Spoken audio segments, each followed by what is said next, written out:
নদিয়ার শান্তিপুর ফুলিয়াতে এবার দুটি রাষ্ট্রপতি পদক, অর্থাৎ তাঁত শিল্পের ওপরে দুটি রাষ্ট্রপতি পুরস্কার এলো নদিয়ার ফুলিয়াতে।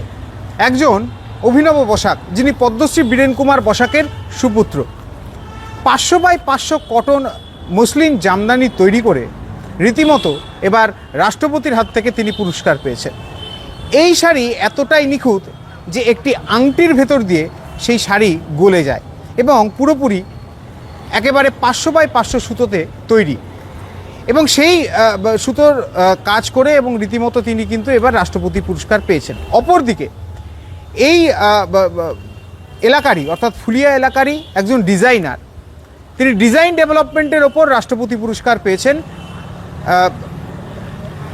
তার কাজ হচ্ছে যে সমস্ত জামদানি বা বিভিন্ন রকমের কাজ তিনি বিভিন্ন নতুনত্ব ঘরানাতে তিনি কিন্তু সুতোর মাধ্যমে ফুটিয়ে তুলেছেন, এবং তাতে করে মন্টু বসাক তিনি ডিজাইন ডেভেলপমেন্টের ওপর রাষ্ট্রপতি পুরস্কার পেয়েছেন।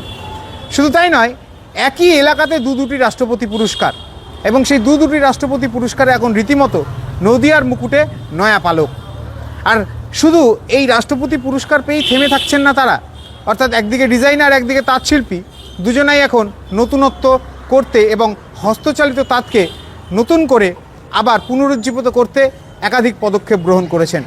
তারা জানাচ্ছেন এই যে পুরস্কার প্রাপ্তি তা বাংলার সমস্ত তাঁতশিল্পীদের জন্য, বাংলার তাঁতশিল্পীদের উদ্দেশ্যেই তাদের এই চিন্তাভাবনা, তাদের বিকাশ, তাদের উন্নয়নের জন্যই তারা পরিশ্রম করে চলেছেন। আগামীতে তাঁতশিল্পের উন্নয়ন এবং হস্তচালিত তাঁতশিল্পের বিশেষ নজর থাকবে তাদের, এবং তার জন্যই চলছে তাদের এই লড়াই।